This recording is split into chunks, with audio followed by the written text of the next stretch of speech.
Okay, so welcome to this week's episode of the Python People podcast, the platform where we share insights from technology leaders across the globe. And my name is Guy Bevington. I'm the MD of True North Recruitment Group.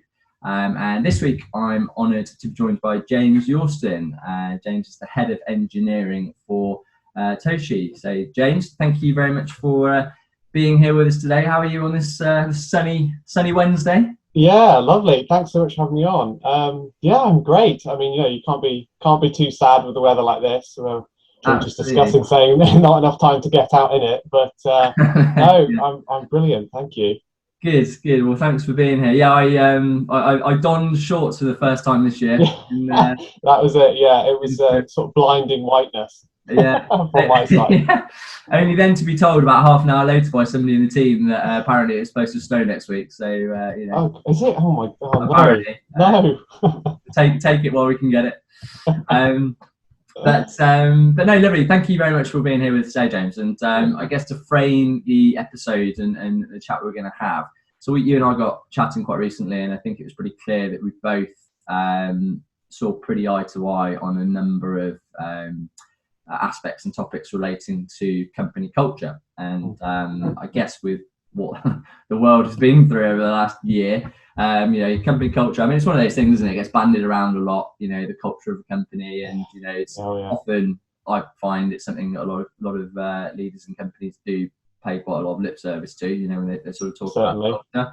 But I do think the events of the last 12 months have really brought that into focus for a lot of companies, and it really does beg the question of, I guess there's been a lot of transformation around culture, just from physically, not all being located necessarily in the same space, and what that's kind of meant for businesses, and it's really interesting to see, I guess, if you kind of extrapolate that out from where we are now, sort of what continual impact that's going to have on company culture as well. So yeah, it's a really sort of interesting topic, I guess, for a lot of companies on how they're going to challenge that. And I know from our chat that you've got a lot of really strong views around how to build a strong culture from an engineering point of view. So we thought, let's get together, let's chew the fat, and I guess put a few ideas out there. So so first and foremost, I always like to start any podcast by just inviting you to, if you like to just tell us a bit about yourself and your career bio to date, and go from there.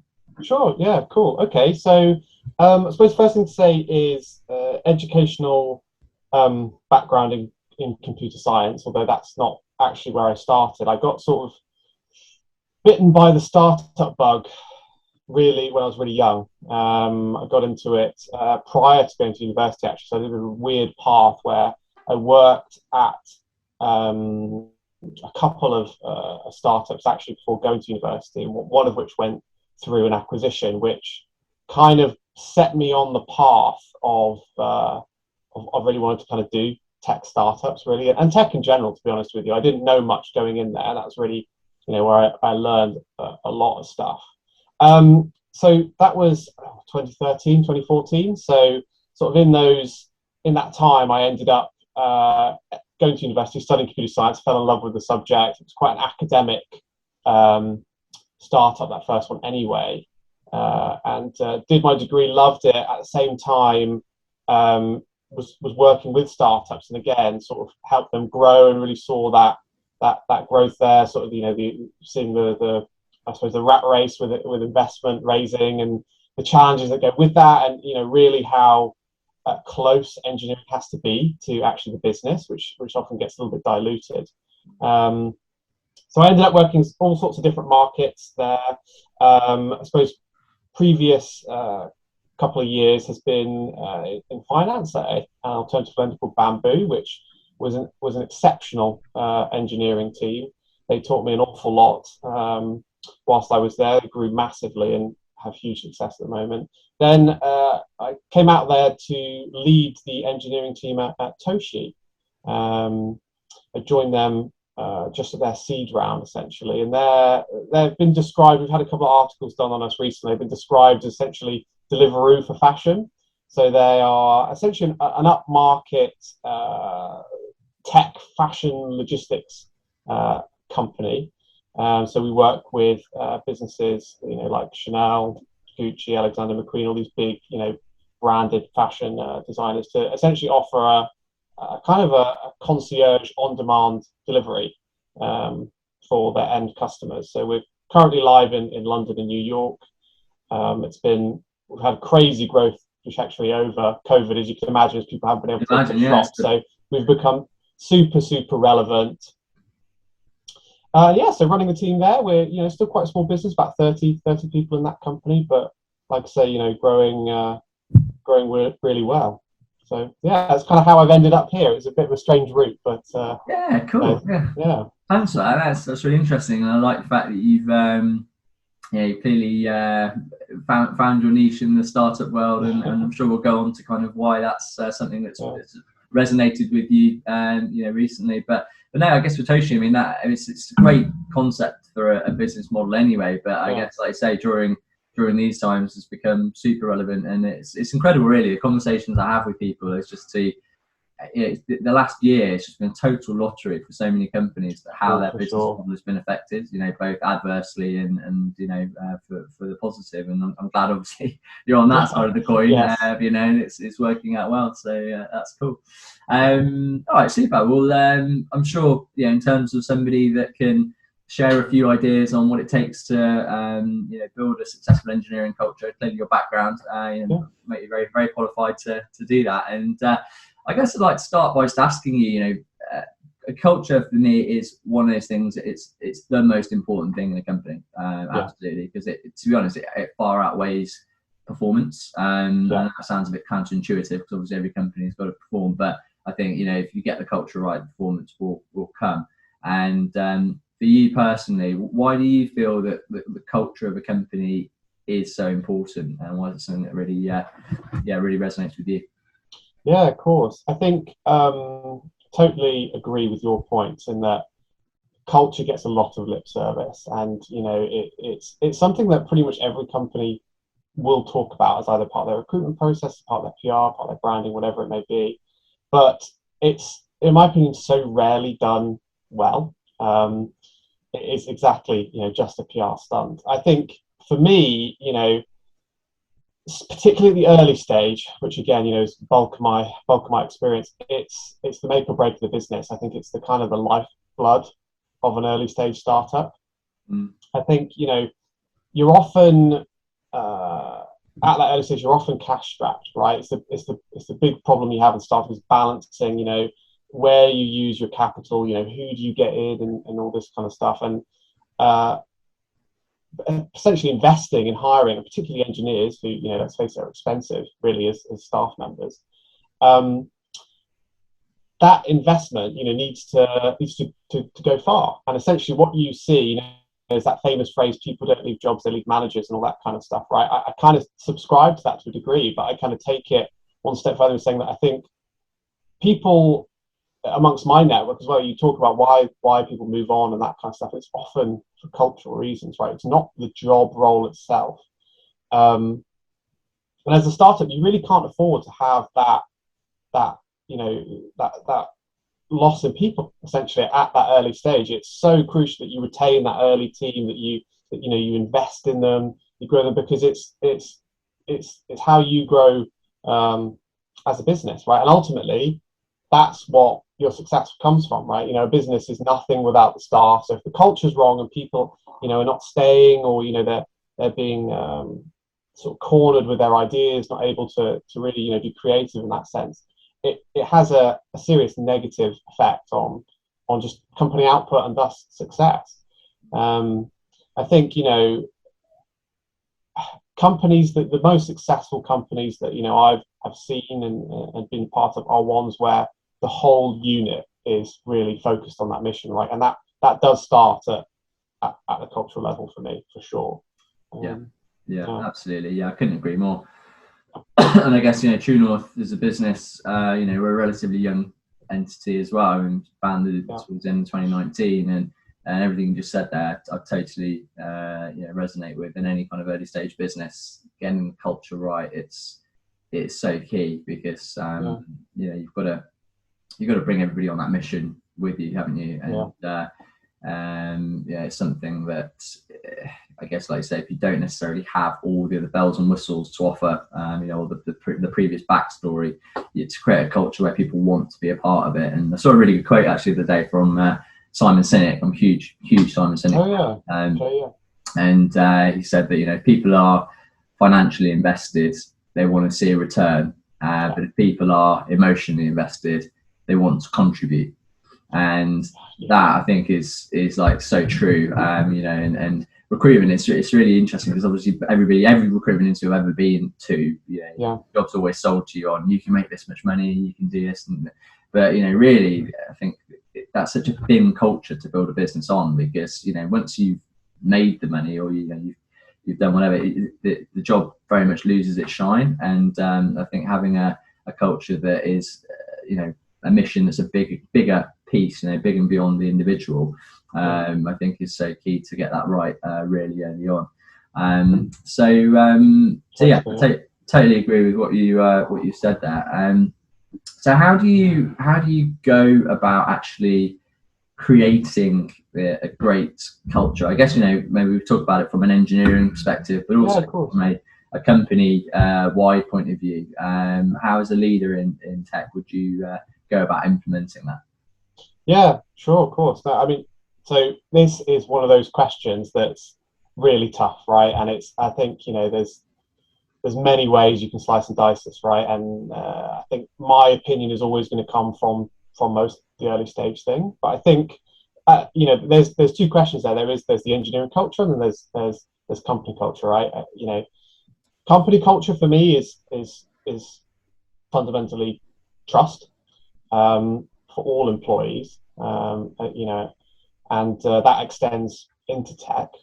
And I think particularly tech, and something that I've seen a lot, and actually, Toshi's been a real eye-opener for me, in the sense that we work in a sector in sort of fashion, which traditionally has been on the poor end of this, where companies are not seeing their tech and their engineering as an asset. This is something that I think was really brought to light with sort of the rise of the fintech challenger banks and things, where you had older institutions that had sort of sat on their laurels a bit in terms of their tech and weren't investing in those areas so much as they were in other areas. And these young hip tech companies came in where the engineering was kind of the thing from day one, and it sort of blew them out of the water and made everybody panic, right? So I think to start at company level and say what's a great engineering culture, it's to see that tech as an asset, right? And it's to say, look, these aren't just a bunch of guys in a basement somewhere, making a thing. They're actually, they're integral to the company, the success of the business.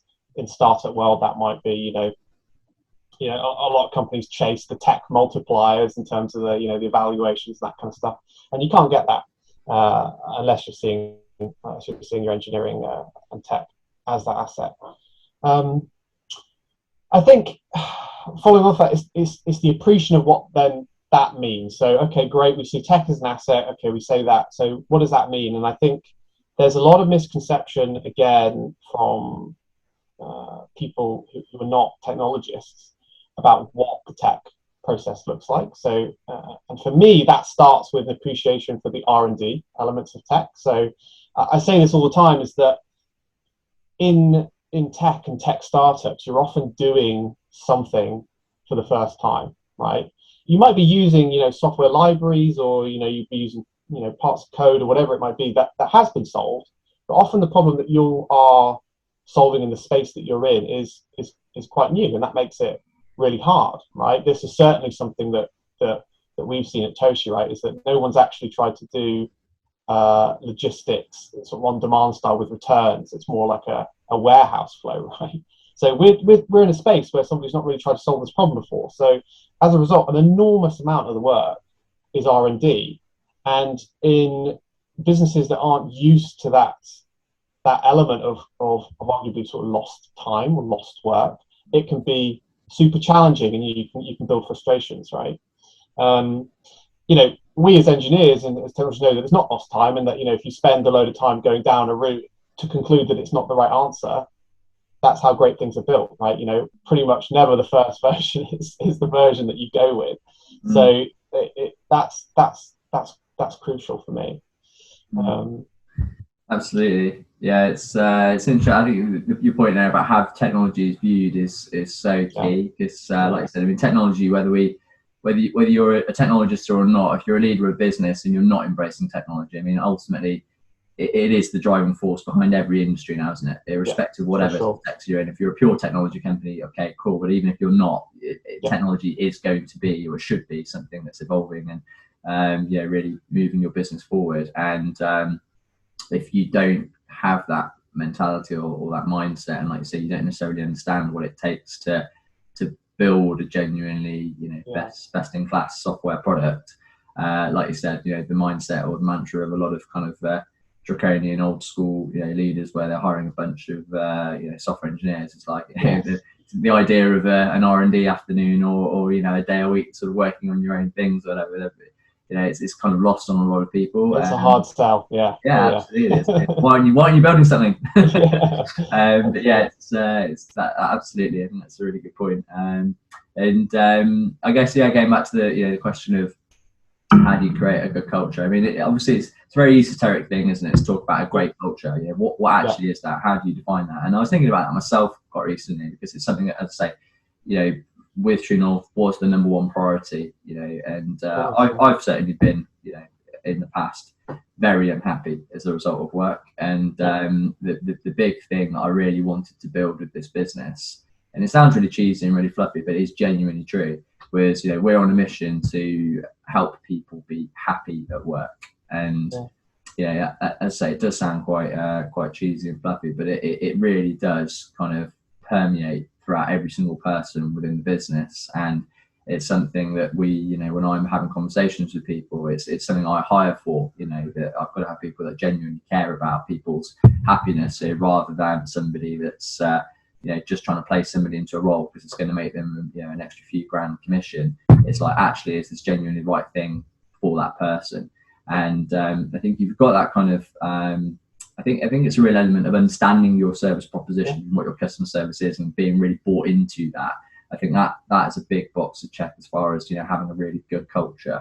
And I think also internally from an employee perspective as well, it's about being sustainable. I think and having a lot of the conversations I have with tech leaders about their churn, and they're losing good people regularly, and it's because they've got quite an unsustainable culture, where people there's consistent deadlines that people have got to hit, and people obviously, if they're bought into the bigger mission, they don't mind contributing and obviously going above and beyond every now and again and pulling a few late nights and that kind of thing. But it's being requested to do it on a continual basis for a lot of people, and not respecting. People will just burn out, and again, I've seen that time and time again within recruitment. It's just having a culture where, I mean, I've been in environments before where you've got to be in the office at 7:30 in the morning, and you're rarely out the office before 6:30 in the evening. And right, fair enough, you might get your sort of pound of flesh from somebody in the short term, but it just isn't sustainable. It's not sustainable. Nobody can do that. Nobody wants to do that on an ongoing basis, irrespective of how much they're prepared to work hard. And that's something that's been really important to me, to create a kind of sustainable culture, because I think that's really how you build something that's bigger than yourself. It's actually about building something where people feel like they can actually stay and embed into the company for their career, rather than just another job. But I think your point there about how technology is viewed, absolutely really, really key. What role do you see, obviously, with the pandemic and how much transformation and change, I guess, every company culture has been forced to go through over the last 12 months? What role do you see coronavirus and the pandemic and how it's panned out? What role do you see that in terms of shaping company culture moving forward? So, it's a great question. I think we were. The first point I'll say is that it's 100% more remote, more pro-remote now since COVID. I think that is clear. If you look at any job advert, now it's seeming like remote flexibility is a given. We were quite lucky in tech anyway, I think, in that a lot of companies were sort of offering the 1 to 2 days a week remote, quite regularly. Certainly, I've been on that kind of schedule for a number of years now. But sort of the opportunity to have fully remote and that kind of stuff has taken a real shift. I think companies were really hesitant to do that before, unless they'd seen it work. Whereas now, because basically the whole world has seen it work, and some people are saying that they're not convinced it does, but in my view, now that we've seen it work, they go, okay, actually, no, this isn't a big deal, and this can work. I think for me, I could talk a lot about this, is that I think companies are going to embrace agile tools more, or they've got to embrace agile tooling more. So, they've got to invest in the right areas to make remote working, work for them. It doesn't come free, right? You have to tune your processes. You have to tune, your engineering team, whatever it is, to work with the remote. I know anecdotally at Toshi in the early days, we struggled a little bit on missing out that kind of like huddling round the problem and how to replicate that digitally, which we did. We got around it. We just, it was kind of a bit weird just direct dialing somebody or setting up a Zoom like every 10 seconds, but we got around it, right? It just took a little bit of time, and we invested that, and we talked about it in our stand-ups. And I think lastly, I think it's companies hiring outside of their traditional geographic area. If you looked pre-COVID, it was like, certainly London, again, bulk of my experience, there was a London bubble and a home counties bubble of, we're going to hire engineers in this still area. And I know we're sort of post-Brexit now, but there was definitely a period before that where, looking to Europe, and now I'm seeing more looking across the wider parts of the UK, right, where there is a lot of fantastic talent. And, I think if you're not offering at least, a large portion of remote flexibility, you are potentially missing out on great talent. The countries, not everybody wants to live in central London, completely empathize with that. And you're missing out on a whole lot if you're not offering that. So that's where I see it going. And I think personally, brilliant. I think it's been that sort of, moment where the world's kind of shifted its mentality, and I think it really needed it, for sure. Yeah, totally agree. And it's a shame it's sort of taken something like this to make it happen, but sometimes, there's the drastic events that actually force the change, isn't it? But no, I totally agree with that. I mean, we're certainly seeing that as a trend, with companies now, a lot more proactive, forward-thinking companies, recognizing actually they do have access to a much wider talent pool, either UK wide or even internationally. With looking at certainly now with how they can make things work on a remote basis. And in fact, we've actually recently helped a great candidate who lives on the south coast down in Devon. Place them into a central London-based company. They were working from home in Devon, and they're working for a Devon-based company, and they're now joining a company in London. Really exciting opportunity, but still working fully remotely. And the company has found a fantastic candidate that normally they wouldn't have had access to. So it's great to have those kind of examples, and that's a real positive, I guess, I think has kind of been born off the back of not particularly pleasant 12 months. But why do you feel then that up until now, some companies haven't embraced flexibility and remote working in their culture? What do you kind of put that down to? Yeah, sure. So it's again something I've experienced personally, right? And early parts of my career, and we're talking now 8 years ago, it was a lot less prevalent. I remember being like, can I work from home because I've got X thing, where now almost a given, but back then it was like, can you just take the day as holiday? Not uncommon. I think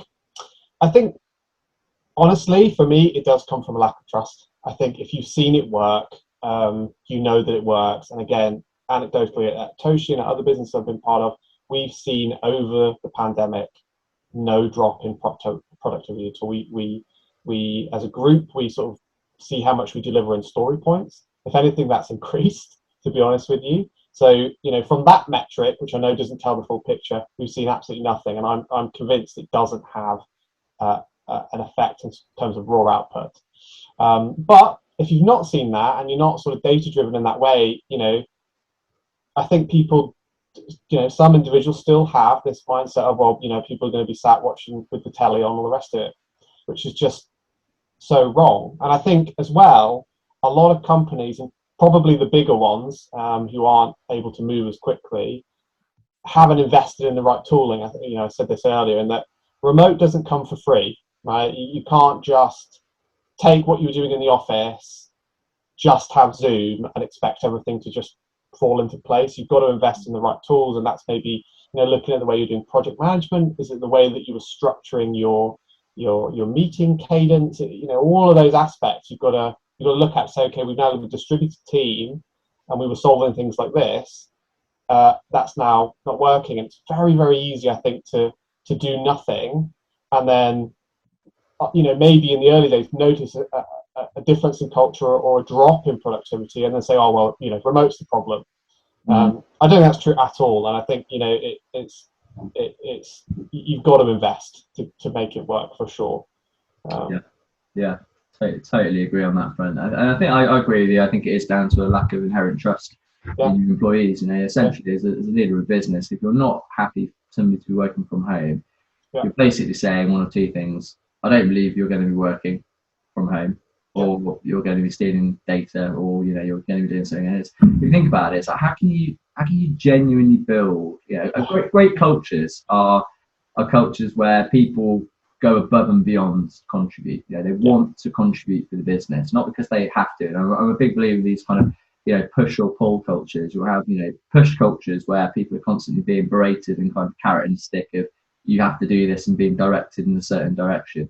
Or you get, in my opinion, much healthier cultures where they're pull cultures, where people are being pulled towards a greater vision, and they're given a lot more autonomy and flexibility to be creative about how they can help the business move towards that vision. And it's those companies, ironically, that I think in many ways, these companies that have been very pro-remote prior to the pandemic, obviously they've weathered the storm a lot better. They've had less transformation to go through and less of a culture shift, quite frankly, to happen. The irony is a lot of these companies that probably haven't had any form of remote working or any sort of flexibility around culture, they probably have seen a drop in productivity, quite frankly, because their employees have never been used to it. They've never had that freedom. So quite understandably, probably a lot of people to start off with probably did slack off and think, oh, this is great, I don't have to go into the office 5 days a week. But at some point, if you're genuinely bought into the mission and the vision of the business, you will want to contribute. You won't just want to sit there and watch Homes Under the Hammer all day. You'll actually want to get on and contribute to the business. And I think it's businesses that are built on that fundamental level of trust, where leaders of the business trust people to deliver and trust them to contribute. And if they don't, again, they don't get berated or they don't get beaten with a stick, but you keep pulling them towards the bigger vision. I think it's those businesses that are going to continue to thrive in this kind of world. And it's interesting, the conversations I've had with a lot of candidates, I guess I can sort of measure the appetite towards remote working over the course of the year, because at the beginning of the pandemic, everyone was like, oh, it's fantastic, or if people were geared up to work from home and they didn't have kids charging around, most people were saying it's fantastic, I get to sleep more, it's great working from home. And I've kind of seen the balance shift slightly as time has gone on towards people wanting to even up the balance. So the irony is actually a lot of these companies that weren't giving people flexibility before, a lot of employees now are craving that interaction with colleagues and some form of balance. But I think the key word is balance. That people don't necessarily really always want one or the other. They want the freedom, they want the flexibility, they want the balance to have some great interaction with their colleagues, but also have flexibility to work from home when they need to. So I guess from your understanding of that, James, what do you feel are kind of the biggest pros and the cons of remote working versus office, being in the office working? I think, sort of touching on your point, variety is the spice of life, the old saying. It's totally true. I think so if I think about the biggest pro, and it's crazy to think about, is that I've spent a huge portion of my career commuting, right? Like hour commute, whatever it may be, right? Twice a day. You think of that dead time now, essentially. I know people say, you can do stuff, but trust me, you've got an hour commute on the tube, rush hour. There's not that much you can do other than maybe listen to something. There's no chance of work, really. Yeah. And I think, that's, for me, getting rid of that has been the biggest pro. So that's anecdotally, for me, that's resulted in maybe I'm just logging on a bit earlier. So for the company's benefit, I've gone, oh, well, I'm up now, I'm in my natural rhythm. So, I'm logging on a bit earlier. Not every time, but that's there. But I think, honestly, more room for life. So, more sleep, less commuting, less stress in that sense. I think in Tosha, we've seen that a huge number of employees have actually, although, the pandemic has stopped so many things, a huge number of employees, we're quite a young company, so most people are sort of late 20s, early 30s, that kind of age range.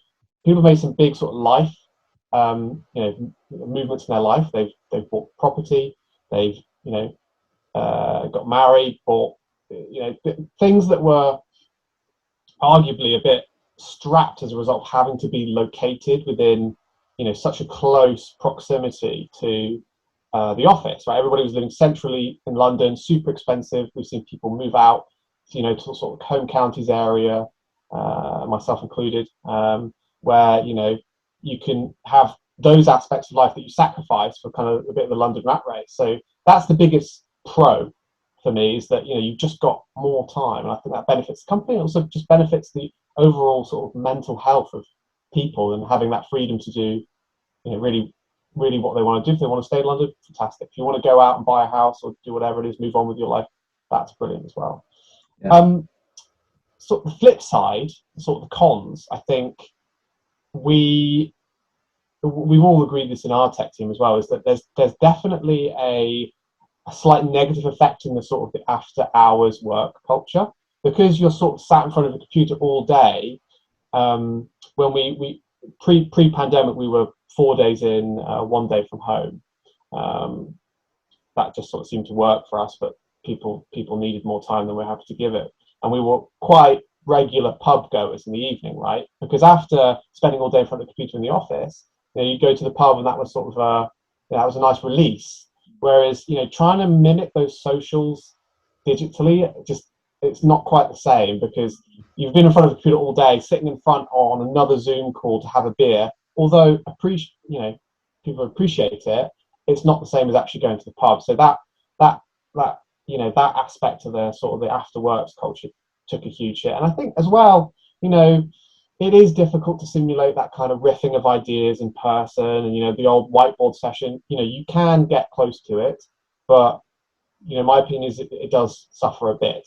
It doesn't outweigh, in my view, the pros, but there are some negatives, right? And that's what we've seen. And I think businesses also have to work, as I said this earlier, they have to work to stop siloing of individuals within a team, and also departments, right? It's super easy for departments to just have their meetings, be kept away from everybody else. You're not in the same co-located space, so people aren't sort of overhearing that conversation that marketing are having or that sales are having. Go, oh, hold on a minute, that doesn't happen organically anymore. So you have to work to solve that, right? So it's a real balance, but I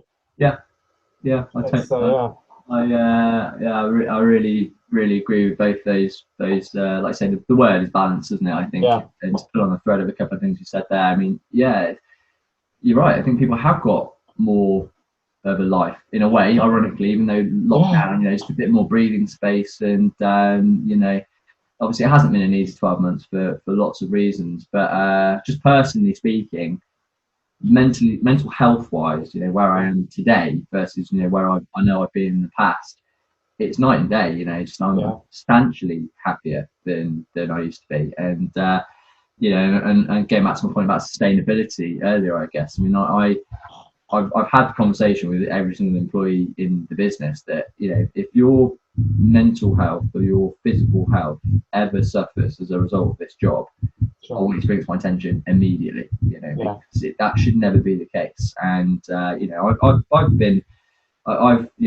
developed gastritis as a result of stress in the past. I've suffered panic attacks as a result of stress, and I just would never want that for anybody else. And I think this whole situation has just given people a bit of a step back to realise that there is a bit of space between you and your job, and it's called life, and actually, being able to enjoy it is massive paramount. I think it's so important. But getting back to your other point of I think this year has definitely really highlighted to me that we are biologically engineered to have some form of contact, aren't we? Like physical contact with somebody. Yeah. Fantastic as tools like Zoom are, and obviously it's enabled us to get together and do chats like this today. Yeah. It's never going to fully replace the we're animals at the end of the day, aren't we? And being in close proximity to other people, you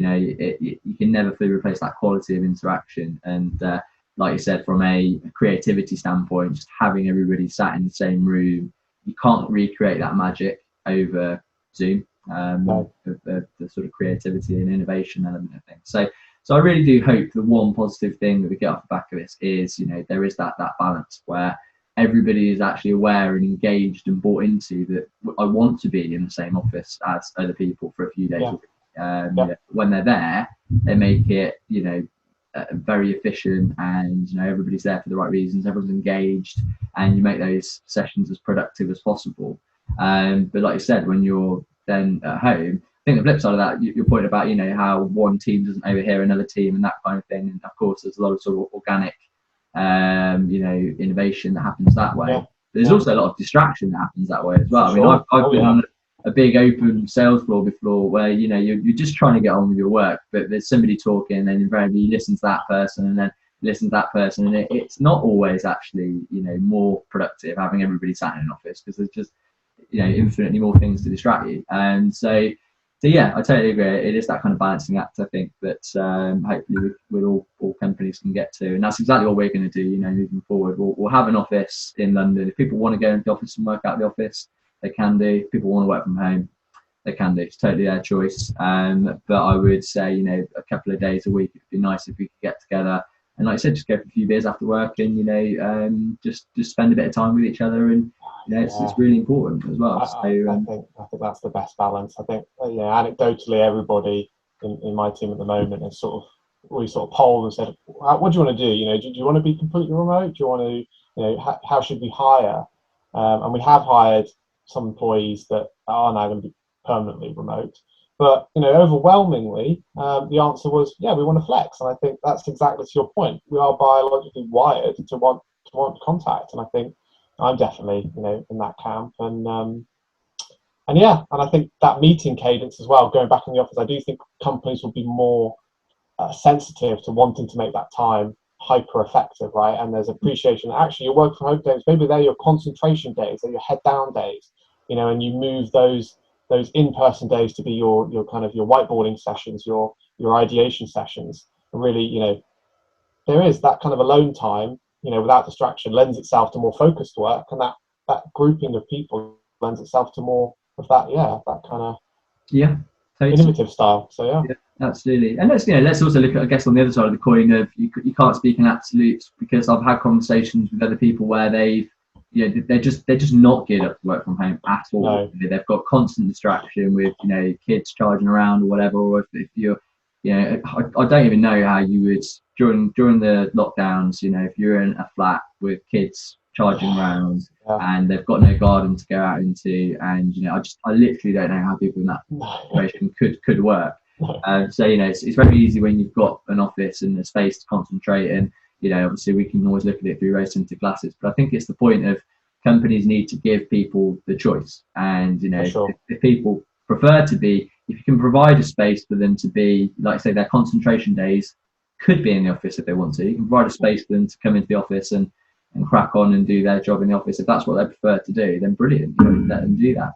But if they don't, and actually they know for a fact they're more productive working from home, and like say they don't have to get up as early and they don't have to commute to worry about and that kind of thing, and they're just in a better mood and they're more productive, that surely has to be a win as well. So But yeah, it's really, really interesting stuff. But I guess just pulling it back to, building on your expertise of leading technology teams and, sort of pulling on that thread a bit more about traits and I guess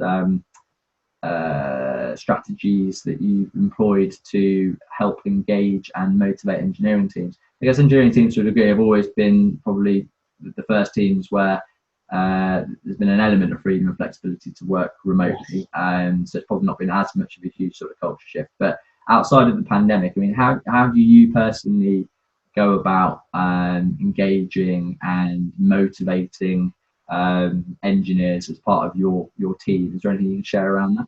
Yeah, of course. Yeah, so I think the start with the basics. So I think engineers generally have a love of tech.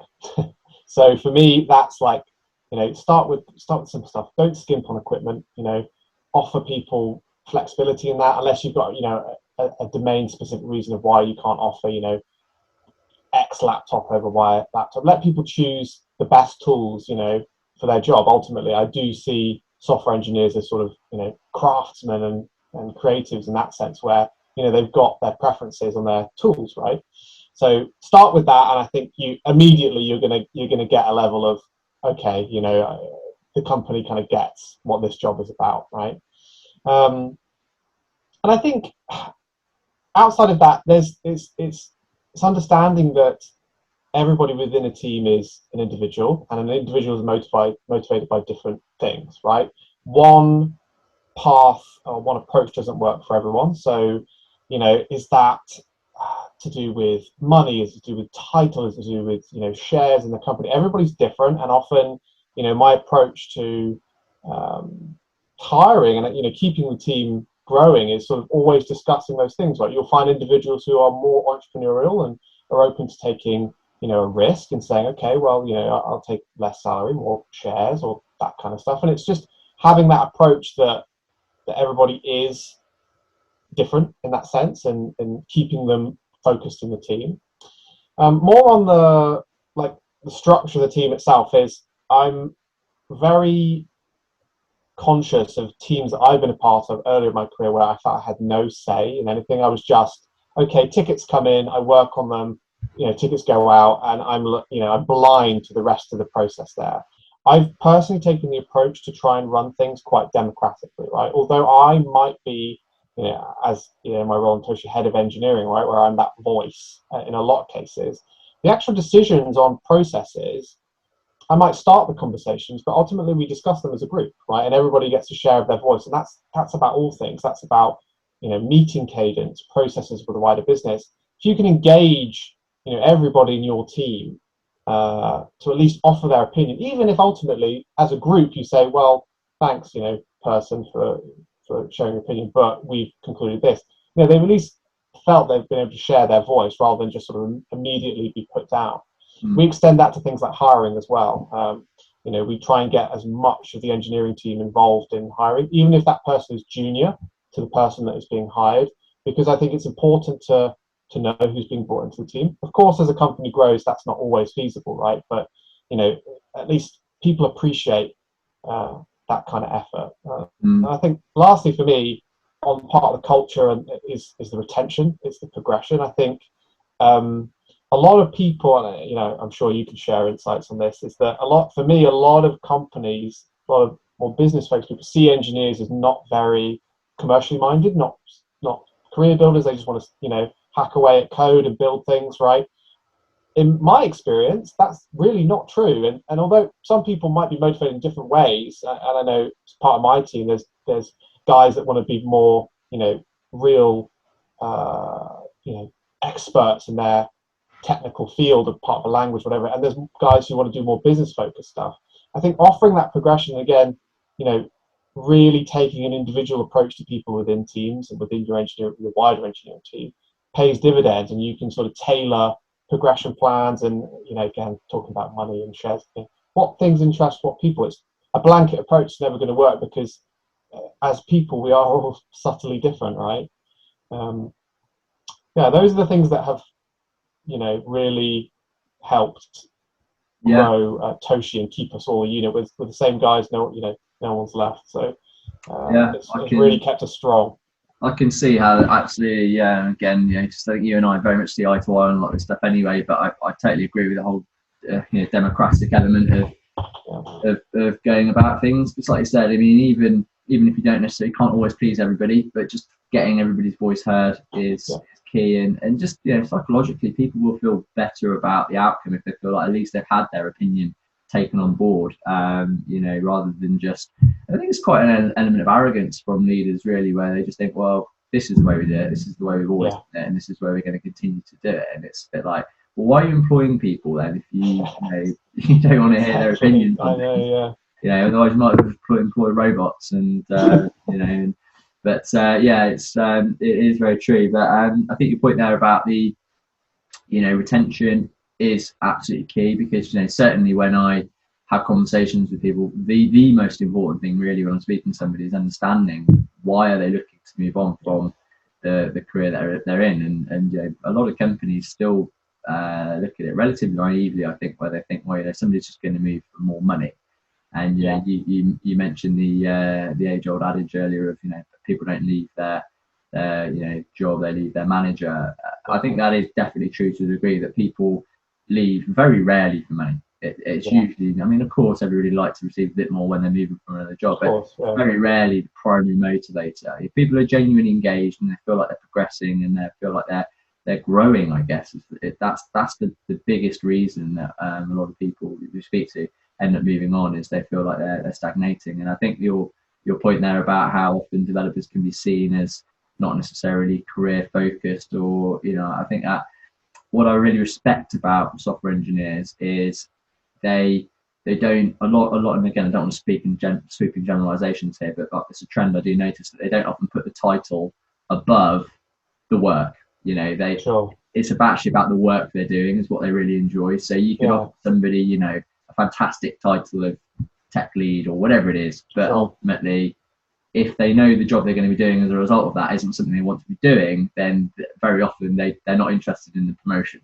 because actually someone that's particularly interested in staying hands-on, that's all they want to do, then guess what, that's what they're going to do. But even those people, they still want to be progressing, they want to be growing, they want to be challenged. It's just challenged in a different way. It's not sort of looking at it in the black and white, well, this is career progression, rising up the ranks and going through these different titles. There's obviously lots of different ways for people to grow and progress. So the fact that you clearly understand that, I think, and realise obviously everybody is motivated in a very different way, I'm sure is a huge building block to creating a really strong culture. And when it comes to, you mentioned hiring a few times, and again, I think it's a great strategy for allowing everybody in the team to meet everybody as well, and getting input, because ultimately everybody has to work alongside these individuals. So I think that's a really smart way of hiring. But when you hire for somebody to come into the team, I mean, what sort of characteristics and traits do you look for when you're potentially considering onboarding a new person to the team? Yeah, sure. So I think the biggest challenge in startups for me actually is not so much often the product, it's the hiring, because it's such an investment. If it goes wrong, and people go, it can really mess things up for you, right? So hiring is so crucial, particularly in those early stages. So I spent a lot of time thinking about what is it that you're looking for, and what does that right person mean, and what is the job, so on and so on. And I think the first thing to think about for me is, what is the individual that you're looking for in terms of their personality. That's the first way that I look at it, right? It's not so much the job, because smart people will be able to tackle a lot of different problems, right? And it's understanding that you can tailor a job to a person, and they'll work around it, right? If I was qualified for every job that I ever took, I would never have a job. Basically, you have to step into something. You have to understand that not everybody's going to have every element you want on paper, right? And it's the individual. So that's the first thing I kind of always think about when I'm looking at people and things like that. In terms of personality traits, the key one for me is this person a nice person? Have they got empathy, right? Ultimately, you know, even if you're a larger company and you organize into squads of like say 5 to 10, you know, that unit of 5 or 10 are interacting with each other like 40 hours a week, right? If you've got kind of a guy who maybe is a technical wizard, but, you know, on the cultural side is a bit, you know, obstructive or a bit, you know, okay, that's hugely negative, right? It's not just about output, it's about where do they fit in amongst your team. So the first thing I'm looking at when I'm talking to people is just, can I have a nice conversation with them? You know, do we get on? You know, that's an enormous part of the process. I think second for me, and this is specific to startups, right, in that a wider company is going to look for someone with more specific domain technical acumen. But for me, I'm looking at an understanding of trade-offs in engineering. So it's super common at sort of your C to Series A stage that you're going to have an enormous roadmap. You're not going to know which is necessarily the best path to take. They're all kind of bets in that sense. An understanding of those trade-offs, you know, there's a trade-off of, you know, investing the absolute pinnacle of code quality down a specific feature, knowing that it's really a prototype or, you know, an early investment in that area to see if that works. You know, understanding that process is key, right? And a lot of engineers are guilty of this in that, you know, understandably, we want to make the best, most robust, most technically advanced system possible. And that lends itself to certain scenarios brilliantly, but it doesn't lend itself to other scenarios. And knowing when to make those calls in, you know, I often like to coin the term like your nuclear power plant code, like your code that cannot fail for any reason, right? And then there's your kind of your experimental stuff on the side, your stuff that you're not quite sure it's unproven in your product. So knowing when to apply those principles at those levels is important. I think the other thing that I look for is generally the best people that I've worked with and that I've worked underneath and I've worked with as part of my teams have been very fast learners. And that's difficult to test for. I tend to, what I'm looking for on CVs and markers for this are people, for me, who, you know, experiment with things on the side. Maybe they're polyglots. You know, there's huge value in being an expert in one specific area, sure, but people talk about that concept of being T-shaped, you know a little bit about a lot of things and a lot about one thing. I think that's really valuable. So I'm looking for things like, okay, what are they doing on the side? You know, when have they been in scenarios where they haven't know what's going on and they've had to just crack on? That's invaluable in startup land because that's a huge portion of the work. Yeah. Lastly, I think at an engineering level, it's what it is to make good software, right? What does a good code base look like? What does a good effective team look like? Being able to explain those things, and even if the teams they've been in are not like that, recognizing, you know, what is poor about their current process. You know, what if they were running the show, what would they do? You know, those are the kind of questions that I ask to just see, you know, does this person really get what it is to be part of a great team? And a huge number of engineers just aren't given the opportunity to make those kind of decisions, but they know that they should be made, and that's actually the important thing for me is that kind of understanding. Yeah, absolutely. I love that. I think it makes some such great points there, and I love the way you're propositioning the personality and soft skills alongside the actual hard coding skills as well, because, you know, it is, I think certainly in the software engineering world, you know, clearly there's a lot of very bright, very switched on, very kind of mathematical, computational thinking professionals out there. Yep. But often you're working in a team, you've got to take on board personality and ability to actually get on with other people and, you know, be able to communicate and, and just, like I say, be a nice person. And so it's the same thing with recruitment. I mean, I look back on, you know, some of the things that I've been told to interview for in the past, and you know, in terms of traits that I'm supposed to be looking out for people. And I just think, you know, recruitment, apparently it's this sales industry where, you know, you've got to hire salespeople because they've got to be able to sell, but nobody enjoys buying from a salesperson. I mean, we all know what it's like. You know, you spot a salesperson a million miles away, and nobody enjoys that experience. And you know, for me, it is genuinely, when I interview people, it's, you know, do I get on with them? Obviously, because we've got to get on, we've got to work together really closely. But do they actually care about other people? And if they do, people will sense that. People will sense that when they're being spoken to about their career. They'll open up to somebody that they'll confide in, because they can tell the person they're speaking to not is necessarily trying to jam the nearest job they've got down their throat. It's actually that they care about that person, and it's a pretty simple concept, but to me, it's pretty powerful. I think you've just got to be, if you've got to actually genuinely look at the personality, I think above and beyond a lot of other things. And clearly, you've got to have capability and the attitude as well. But I think your point about problem solving is something that probably not necessarily just relates to software engineering, but really all walks of life, isn't it? It's like, say, people that have been around lots of different problems and I guess used their own volition to solve that problem. So whether in a scenario in the future where it's unknown, it's uncharted territory, they've got that confidence where, hang on a minute, I've been here before, and they've got that sort of mindset, I guess, where they're very sort of tenacious to find the solution to a problem. I totally agree with that as well. I think that's something that certainly relates very closely to recruitment and sort of ties those two things together.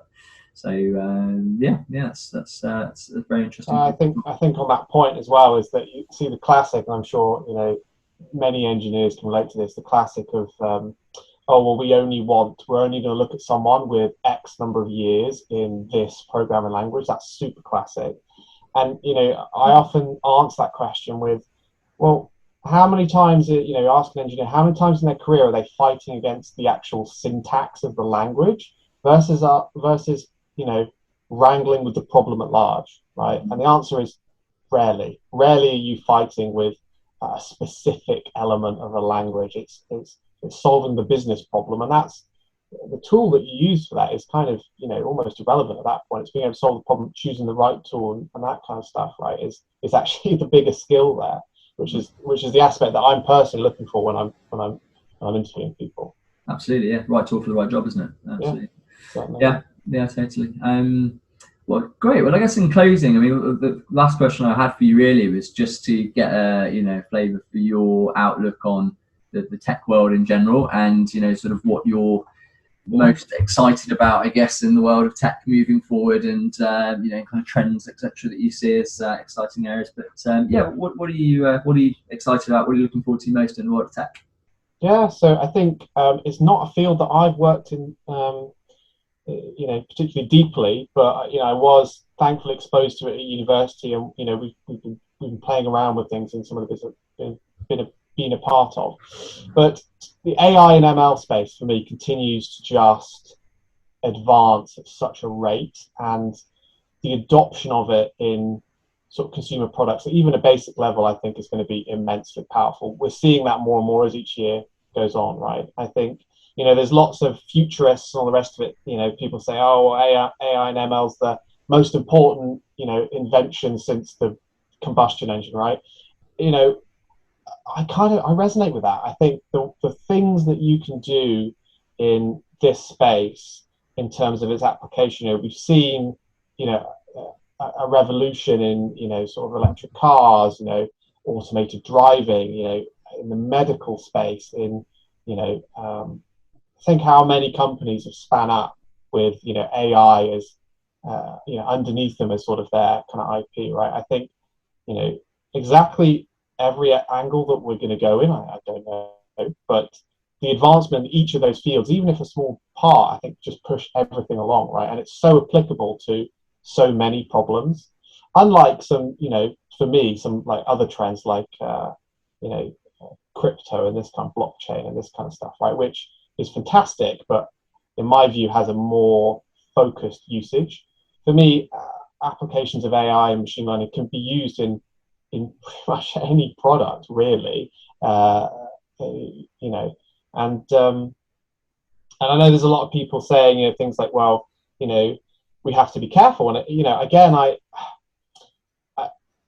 can agree with that. I think alongside all these advancements, that it's advancing at such a rate that we have seen the negative effects of these advancements, right? There's been a lot of press about all sorts of things to do with if that's algorithms making a decision about something, if that's platforms being used for invasion of privacy. things like that, right? And I think that's a consideration, but with the power of these tools, I think wrangling them and using them in the right scenarios to generally just make more effective products. People generally are not going to be opposed to that, right? Yeah. So that for me, that just continues to astound and gather a lot of interest from me is this space. I think it's absolutely fascinating. I'm always reading stuff and thinking, okay, how can we put this in? I think at Toshi, anecdotally, we have a feature where we can bring similar items to customers who order like a t-shirt, right? We can say, we're going to bring you similar things that other people like, right? And that's more in the realm of recommendation, but that's a subtle thing that at the moment is kind of human driven, and sometimes it's really off and sometimes it's on the mark, right? So how do we capture that and ultimately give the consumer just a better experience, right? It's no cost to them that we're bringing those things, and that's just an added bonus. That's a really simple use case for this kind of technology, but one that just makes the product better. And I think applying that to all sorts of things, we're going to see more and more and more.